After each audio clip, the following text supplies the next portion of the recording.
Buenos días, asambleísta Jorge. ¿Sí me escucha? Sí, estimado Jimmy, muy buenos días y un saludo a toda la audiencia igualmente. Muchas gracias, Jorge. Iba a empezar por el tema del campo Sacha, que yo creo que es muy importante, pero ayer pues asistimos a una especie de enfrentamiento de teorías entre Jorge Peñafiel y dos asambleístas de la Revolución por el tema de la dolarización. Me pregunto si las expresiones de las asambleístas, del asambleísta Cabezas, era suficientemente sólida como para pensar que de alguna manera la dolarización va a seguir siendo un tema de debate en la campaña. Bueno, efectivamente, mi querido Jimmy, el día de ayer se dio creo yo, una confrontación de ideas con las dos asambleístas voceras de la Revolución Ciudadana en la Asamblea.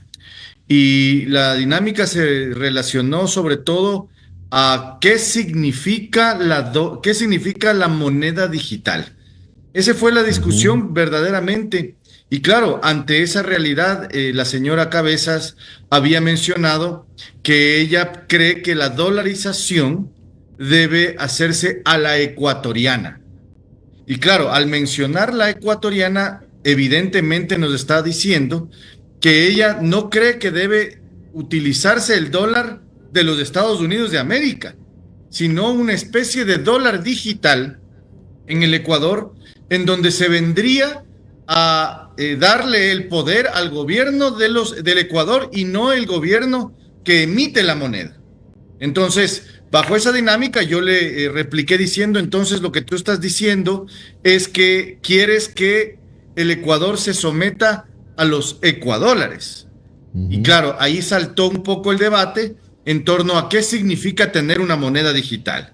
Y claro, el problema es ahí, ya para nada más decirle a la audiencia, el problema se radica en el momento en el que el gobierno maneja la moneda digital y tiene capacidad de devaluar.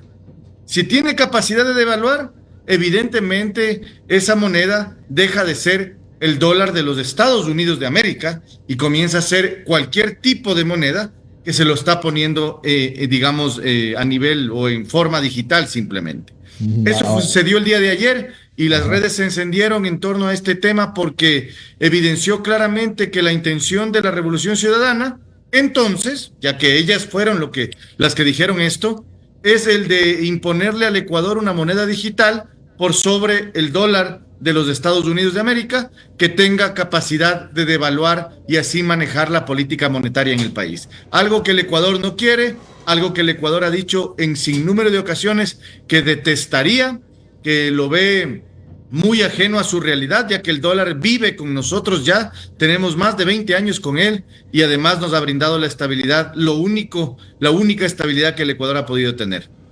Pero Jorge, pero devaluar el dólar es imposible, pues si nosotros no imprimimos billetes. De acuerdo, pero devaluar el cambio del dólar digital al dólar Mm, ya. de papel sí sería Ujú. posible en el caso de que se dé esta propuesta de Paola Cabezas de poder imponer una moneda digital que tenga la capacidad de devaluarse versus el dólar de papel que Ya. utilizamos en la calle. Pongámonos en un supuesto no consentido. Una reforma en este sentido, en el supuesto, ¿no? ¿Debería pasar por la Asamblea? Claro, toda reforma legal tendría que pasar por la Asamblea y esto sería una reforma, bueno, en todo sentido al Código Orgánico Monetario y Financiero, tendría que incluirse también a las normas que rigen los bancos a través de la Junta Bancaria, tendría que incluso moverse ciertas dinámicas económicas propias de la banca, porque la banca Ujú. tiene el encaje bancario y también esa normativa se vería afectada. Es decir, sería la utilización de todas estas artimañas jurídicas para poder imponer este dólar digital de alguna manera, pues, y poder devaluarlo, ¿no? Ya. Ahora, Jorge, pasemos al tema del campo Sacha, que era también uno de los centrales de la entrevista. Aquí hemos dicho nosotros y asumiendo nuestra responsabilidad que el país tiene que abrirse a la inversión extranjera, que hay temas como el de la explotación de los recursos naturales, el petróleo, donde hace falta una inyección económica muy fuerte. Lamentablemente, por algunos incidentes que se dieron durante la pretendida adjudicación del campo Sacha no fue posible. ¿Crees, Jorge, que hay que insistir, no sé si con una nueva licitación, no sé si a lo mejor con las reglas mucho más claras, pero hay que insistir en que debe haber inversión extranjera en el campo Sacha? Absolutamente, querido Jimmy. El campo Sacha, así como otros campos del Ecuador petroleros y así como otros yacimientos mineros, tienen que ser sometidos a un proceso de explotación responsable que incluya al sector privado, sea cualquiera de las fórmulas que existen de delegación en el mundo, porque esto no lo hemos inventado nosotros, sea a través de la concesión, sea a través de las asociaciones público-privadas, sea incluso a través de la venta de ciertas acciones de empresas públicas, que finalmente la participación del sector privado es necesaria. ¿Por qué es necesaria? Y eso es lo que decirle a la sociedad y a la ciudadanía. Porque el Ecuador y el Estado ecuatoriano no tienen la capacidad económica, ni tampoco la capacidad operativa, y peor aún la capacidad de administrar debidamente estos campos. Y por ende, tenerlos así, como el campo Sacha, digamos, en un abandono perpetuo, en el cual lo único que le espera, si no se hacen cambios drásticos, es la reducción de la capacidad de explotación de barriles de petróleo diarios que realiza.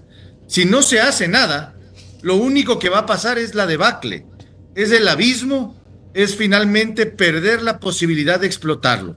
Así es la realidad. ¿Qué tenemos que hacer como ecuatorianos? Mirar lo que nos interesa a nosotros como país, eso sí, ya en una mesa de negociación, pero sin duda alguna hay que someterlo a un proceso de delegación privada o de participación privada de algún tipo, porque ellos son los que tienen los recursos para poder invertir allí. De ahí para adelante, todo pasa por dos temas. Uno, la transparencia de un proceso amplio, completo, internacional, en donde puedan invertir o participar empresas de cualquier parte del mundo de manera libre. Por un lado, la transparencia del proceso que se decide tomar. Y dos, en segunda instancia, las negociaciones del contrato. Porque al final del camino esto va a pasar por cuánto me corresponde a mí de la explotación y cuánto se lleva la empresa. Lo importante ahí es tener una capacidad verdadera para poder imponer el beneficio ecuatoriano por sobre el beneficio de la empresa. Pero eso depende de una buena negociación y de un gobierno que tenga la intención y el interés de hacerlo en esos términos. Claro. Ahora, Jorge, lo que han expuesto quienes defienden que el campo Sacha siga siendo manejado por Petroecuador es que siendo el campo Maduro más productivo, está en teoría, ¿no?, bien manejado, 77,000 barriles diarios, es la joya de la corona, como le han dicho. ¿Cómo le responde, Jorge, a quienes opinan que esa parte, por lo menos vista por encima, parece cierta? Es el campo más productivo. ¿Cómo se le dice a quienes están manejando el campo más productivo, sabes que lo estás manejando mal? A ver, varias cosas, mi querido Jimmy.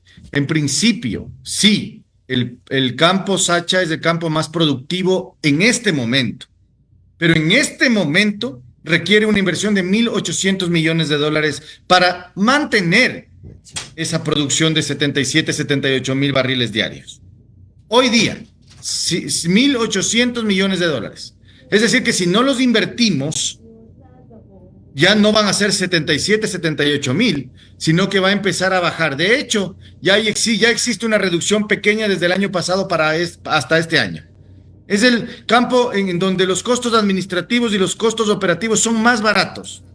Es el caldo de cultivo perfecto, querido Jimmy, para una buena negociación.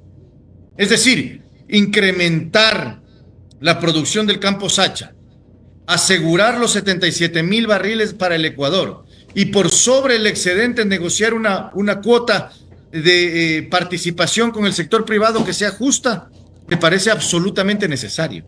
O sea, yo no veo una opción que no sea que el Estado ecuatoriano participe del excedente de la producción petrolera con un privado en Sacha. Me parece un negocio excelente, porque aseguramos lo propio y podemos conseguir algo más de la producción adicional. Claro. Si no explotamos el campo, simplemente el petróleo se va a perder y la imposibilidad de explotarlo luego o el costo operativo mayor que significaría explotarlo luego ya no va a ser atractivo para ningún empresario ni tampoco para el Estado ecuatoriano. Esto es un tema de negocio, esto es un tema de oportunidades. Que no lo hayan llevado bien, que no haya sido lo suficientemente transparente, que lo hayan hecho en época electoral, en donde evidentemente se mezcla y se confunde con el mensaje electoral, es un error, claro que sí, pero de que hay que explotar Sacha y que creo que con el sector privado es la mejor opción, no me cabe duda. Claro, Jorge, ahora, en este marco, ¿cuál sería el papel de Petroecuador? Asumamos pues que se coincide en que efectivamente hay que explotar el campo Sacha con intervención de capitales privados. A ver, ¿Dónde queda Petroecuador? Yo creo que Petroecuador tiene que ir avanzando hacia un proceso en principio yo te hablaría de reducción de influencia en el mercado petrolero. Y finalmente, Petroecuador debería también ser parte de un proceso de participación con el sector privado. Porque hemos visto, no solamente ahora, en estos últimos, digamos, años, sino en las últimas décadas, que Petroecuador ha sido el botín político y además el foco de corrupción más grande que ha tenido el Ecuador. Se han robado la mayor parte de recursos de corrupción desde Petroecuador. Los problemas administrativos más grandes que ha tenido el país en cualquier empresa pública en Petroecuador. Hemos visto cómo Petroecuador ha pasado de ser efectivamente una empresa que en principio o aparentemente iba viento en popa a ser una empresa burocratizada, compleja, difícil de entenderla y que nos ha causado muchos daños, muchas afectaciones. Personalmente, querido Jimmy, yo sí creo en que el Estado ecuatoriano tiene que irse deshaciendo de estas empresas que nada tienen que ver con la razón de ser del Estado. La razón de ser del Estado tiene que circunscribirse a 3 temas: salud, educación y seguridad. Todo lo demás debería tener participación privada, en menos, en mediano o en mayor cantidad, pero definitivamente deberían irse deshaciendo de estas empresas que nada le aportan al país. Claro, Jorge. Bueno, agregaría de mi parte que Petroecuador, que lamentablemente ha sido manejado más como parte de, perdón la redundancia, del reparto político, ha tenido nada menos que 15 gerentes en 4 años. Entonces, la administración de Petroecuador, no por culpa de los técnicos, no ha sido, irónicamente, técnica, sino política. El problema ha sido que ha tenido una administración que lo ha llevado prácticamente pues, al estado en el que está, al borde del abismo, porque no me vengan a decir que Petroecuador está bien. Nada contra los técnicos, el problema es quienes han hecho de Petroecuador una administración absolutamente política. Entonces, imagino que lo que le quedaría es, te pregunto, Jorge, que estos tiempos que le queda a Petroecuador para, no sé, reivindicarse, sostenerse, mantenerse, debería ser una administración técnica. Sí, bueno, siempre es necesaria una administración técnica, pero yo creo que además de ser una administración técnica, tiene que ser alguien que le quiera a su empresa y le quiera a su país, porque ese es el verdadero problema, y no solamente de Petroecuador, sino que las empresas públicas terminan siendo administradas y gobernadas por políticos. Ese es el problema. Necesitamos técnicos, pero con amor profundo por su empresa, por su negocio y además por su país. Porque al final del camino, detrás de esos barriles de petróleo, detrás de esas explotaciones de minas, detrás de esa electricidad que se genera, están los corazones, las almas, la gente, las necesidades de nuestro pueblo. Y eso es lo que tenemos que hacer que nuestros técnicos también lo vean. Y claro, eso ya va a depender de un proceso diferente. Pero en todo caso, sí, una administración técnica me parece lo más lógico, una administración que al menos le interese crecer la producción y no reducirla. Claro, finalmente, Jorge, Construye ha decidido, y lo anunció hace pocos días, respaldar al presidente Noboa para la reelección. La pregunta de fondo, ¿a cambio de algo? ¿A cambio de qué? ¿De una coparticipación en el gobierno? ¿A cambio de qué? Querido Jimmy, nosotros no hemos tomado ni una sola decisión en este periodo legislativo política que tenga que ver con algo a cambio. Nosotros hemos dicho, por el país, porque hemos visto la necesidad de evitar un mal mucho peor, hemos decidido votar por Daniel Noboa sin que sea santo de nuestra devoción, sin que consideremos que el gobierno de él es ideal, sin que consideremos que existen los mejores perfiles apoyando ese gobierno. Pero lo hemos hecho porque hemos visto que el país necesita oportunidades en el futuro y no cerrarnos y no vincularnos exclusivamente a la revolución ciudadana que ya sabemos a dónde va. Entonces, con esa decisión, yo al presidente de la República ni le conozco la voz, querido Jimmy. Yo no lo conozco ni la voz, ni he hablado jamás, ni he visitado Carondelet, ni siquiera he tenido de refilón una mirada con el señor presidente. Y de esa manera queda claro que nuestra decisión ha sido una decisión política, una decisión basada en los intereses del país, basada en el futuro de nuestros hijos, una decisión desprendida, una decisión verdadera. Al final ya depende del señor presidente si gana o no las elecciones. Nosotros nos consideramos alguien o una organización política que viene a construir el futuro de este país. No nos circunscribimos a una elección, a un presidente, a un gobierno. Nosotros vamos a construir el futuro de este país porque sabemos que esto no es solamente de ganar una elección, es de ganar ese pueblo que necesita tanto por nosotros, por nuestra clase política y por el futuro de todos. Gracias a Jorge Peñafiel, asambleísta de Pichincha por Construye. Jorge, buen día. Muchas gracias por este minuto de tu tiempo. A ti, querido Jimmy, un saludo a toda la audiencia. Igualmente, un buen día a todos.